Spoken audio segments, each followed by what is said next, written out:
Hoje a gente vai terminar então mais uma das nossas séries, né? Eu posto vídeos aleatórios de assunto filosófico toda semana e terminei de falar sobre o dualismo antinômico, pelo menos as partes principais, né? Daria para fazer 1000 áudios falando de tudo, mas não tem necessidade. E hoje a gente vai fazer o terceiro e último vídeo da teologia do corpo, né? Não queria estender muito o assunto, porque ele é muito grande e às vezes pode gerar um desconforto na pessoa ficar sempre assistindo a mesma coisa. E aí eu vou ter que dar uma pausa, porque eu tô cheio de coisa pra fazer. Então eu vou ficar algumas semanas, talvez esse mês inteiro sem colocar nada. Mas é pra boa causa, e quando eu voltar eu volto com assuntos novos. Né? É porque eu também não posso subtrair as outras coisas que eu tenho pra fazer pra gravar essas coisas e tal. Mas enfim, no último vídeo sobre esse assunto, sobre teologia, eu havia dito um pouco sobre a ideia de matrimônio, né? Quer dizer, na Bíblia, já que você encontra. Eu acho que eu até poderia ter falado também de um trecho do Paulo, né? Que ele diz que no simples contato de um homem com uma mulher se tem, né? Aquela circunstância onde eles se tornam um só corpo, né? O que fundamentaria quase que explicitamente o que eu quis dizer no vídeo passado, né? Porque talvez o cara pode objetar dizendo que a interpretação minha é uma literação de um simbolismo do Gênesis, embora tenha explicado a origem desse símbolo, a pessoa pode, por desconhecimento simbólico, relutar e coisas do tipo, mas no Paulo é dito com palavras muito simples e muito claras, algo que já havia sido afirmado antes, tanto por Cristo quanto por Deus Pai, e acaba se tornando talvez um fundamento mais claro que nós temos para defender esse tipo de posição. É que sexta passada eu tinha esquecido de mencionar. Mas hoje eu trago uma proposta um pouco diferente. A gente vai sair um pouco dessas explanações mais propedêuticas e vai falar sobre uma coisa bem legal no livro do Papa João Paulo II, que é sobre a tripla benevolência e a tripla concupiscência. Nós sabemos que o amor para o cristianismo ele é um somatório de outras concepções que nós temos. Então você tem o eros, você tem a filia. O eros e a filia, isoladamente, na ótica cristã, eles são viciosos, o que significa que eles não fazem bem quando tratados de um modo único. Isso pediria que houvesse um amor maior que juntasse os dois, um amor supremo, um amor colocado acima, que seria o estágio final do amor, mas ao mesmo tempo o primeiro, que geraria os outros amores, de modo que quando você sentisse isso, eles aconteceriam todos juntos, porque separá-los seria dar para cada um estágio vicioso. E o amor em sua completude e perfeição não poderia ser vicioso. Obviamente estou falando do ágape, né? É todo o sentimento erótico que você tem com a pessoa. O sentimento de amizade e companheirismo, ele tem que vir incorporado no amor agapatético, né? No amor do ágape, de modo que você não consiga separar, porque se separa só o desejo sexual, então você não tem um amor, né? Você tem apenas um impulso. E se tu põe apenas o aspecto de amizade, bom, a amizade em si ela não vai te fazer mal, e ela nem é pecaminosa, a amizade não tem nada a ver. Só que ela não é o suficiente, né? Porque uma amizade pode esfriar e a ideia de um casal é sempre se manter firme, né? Então a pessoa que não sabe cuidar muito bem da amizade não vai conseguir cuidar bem da esposa ou do marido, porque a amizade, se você for ver, é bem mais fácil. Né? Você precisa morar junto com teu amigo, então não precisa dividir contas, nem compartilhar bens. Né? E você não vai ter um filho com teu amigo. Então, na verdade, acho que a amizade é uma espécie de ensaio. Entendeu? Aprendeu a lidar bem com ela, você consegue lidar bem com o matrimônio. E como é que você se dá bem com a amizade? Bom, você tem que ceder. E é isso que o ágape ele traz para nós, para nossa reflexão. O ágape ele tem que ser compreendido como nas palavras do próprio Paulo, né? O amor é paciente, né? Tudo suporta e é dom total. Ou seja, o amor agapatético ele é um amor de entrega. É o amor onde o sujeito que ama se entrega por inteiro ao ser amado. Né? Ele projeta todo esse amor dele no ser amado. Né? Ele dá o bem para essa coisa e enxerga um outro bem e ama intensamente isso, ao ponto que ele poderia até morrer na cruz para essa pessoa ter alguma chance de ser salva, né? Então talvez o ágape, talvez não, tenho certeza, o ágape é o estágio final e o primeiro estágio, porque ele gera os outros amores. Não é uma obrigação, obviamente, porque, enfim, você não precisa ter desejo sexual por todo mundo, mas você pode amar uma parte de gente, né? E por que eu digo não é obrigatoriedade? Porque esses outros amores, eles estão em estágio inferior, ao passo que esse ágape, ele vai atualizar ou não esses outros tipos de sentimentos. Mas o importante é que ele esteja sempre em primeiro lugar, dentro da sensação do sentimento da outra pessoa. E chega até ultrapassar a ideia de apenas um sentimento e se transforma numa jura, né? Uma espécie de testamento, né? De aliança, onde um promete ser tudo que o outro precisa, né? E eu acho que o matrimônio perfeito está situado nessa concepção, né? Eu estou gravando isso aqui no Dia dos Namorados, eu acho, né? Então, acho que isso pode servir de lição aí para quem está com alguns problemas na vida pessoal. Mas enfim, o Papa ele põe o estágio de benevolência em comparação com o estágio de concupiscência. Concupiscência é a perversão, né? Você tem alguns elementos imprescindíveis para que esse matrimônio ele seja perfeito, né? Ou pelo menos uma eidola da perfeição. Ele precisa, por exemplo, ter reciprocidade,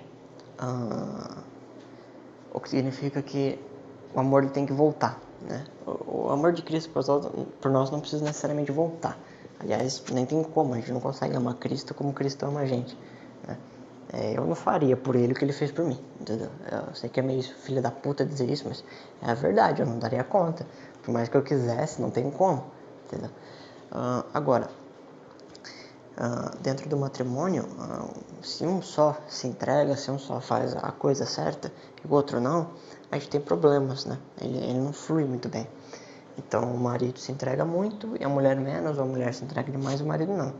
Esse casamento vai ter problemas de perdurar, porque uma hora a pessoa que se entrega muito vai perder a paciência, vai ficar de saco cheio, vai querer largar tudo. Então é imprescindível, tem que ser uma relação de ambos. O outro componente também importante é a relação sujeito-sujeito, onde o marido trata a sua esposa não como um objeto, seus desejos, mas como uma pessoa, como uma alma, que é o que eu queria dizer no primeiro vídeo. E o contrário também é verdade, a esposa tem que tratar o marido não como um objeto, mas sim como uma pessoa, como uma alma. E o último estágio, que seria o mais importante, é o estágio da... isso aqui talvez precisaria de um vídeo próprio para explicar, mas eu vou explicar rápido, só para o pessoal que está assistindo e ouvindo pegar a nuance. O Papa ele põe um aspecto de semiótica no corpo. O corpo tem um significado, o corpo é um símbolo, né? É o significado esponsal do corpo. O Papa quer dizer que na própria constituição fisiológica do ser humano existe no interior disso um significado, um símbolo de um aspecto espiritual voltado para a ideia do matrimônio.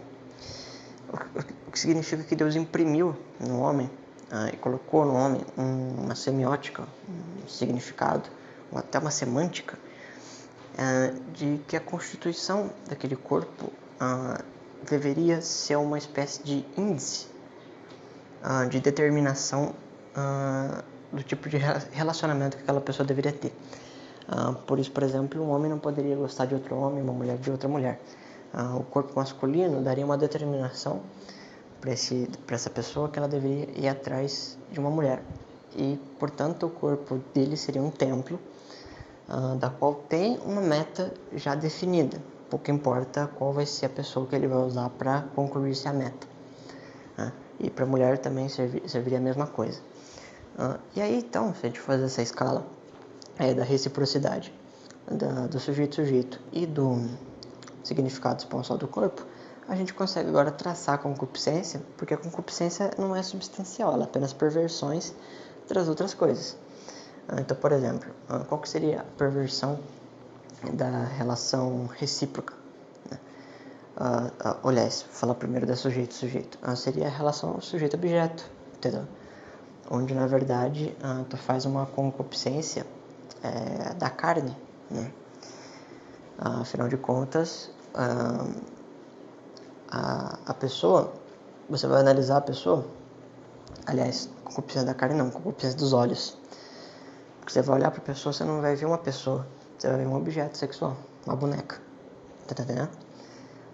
Então, ela é um pecado, uma corrupção que afeta o seu jeito de ver a outra pessoa. Porque se tu não vê ela como uma alma, você não vai tratar ela assim, você vai tratar ela como um objeto. E eu disse que a benevolência se situa em tratar a pessoa como uma alma, é aqui que o amor está.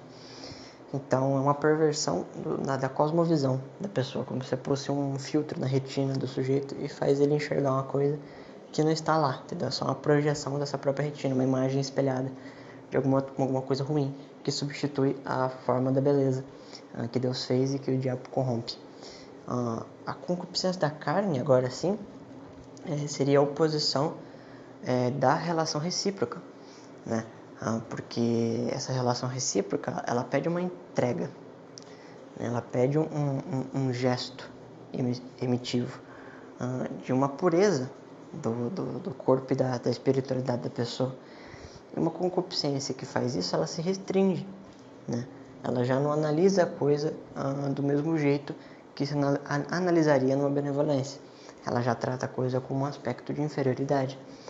Ou pelo menos ela se retrai a fazer isso. Mas geralmente esse tipo de pessoa que se retrai a ser inteiro no matrimônio é inteiro em relações de infidelidade. Olha só que interessante. Então você está desviando o foco. Só que esse desvio de foco é uma corrupção, né? Você está usando o teu corpo para fazer outra coisa que não é para fazer. E para encerrar, para falar de corpo, o significado esponsal do corpo tem essa corrupção na concupiscência da vida, né? Onde tu usa teu corpo na depravação total, entendeu? Sabe esses caras que ficam no puteiras, prostituta e tal?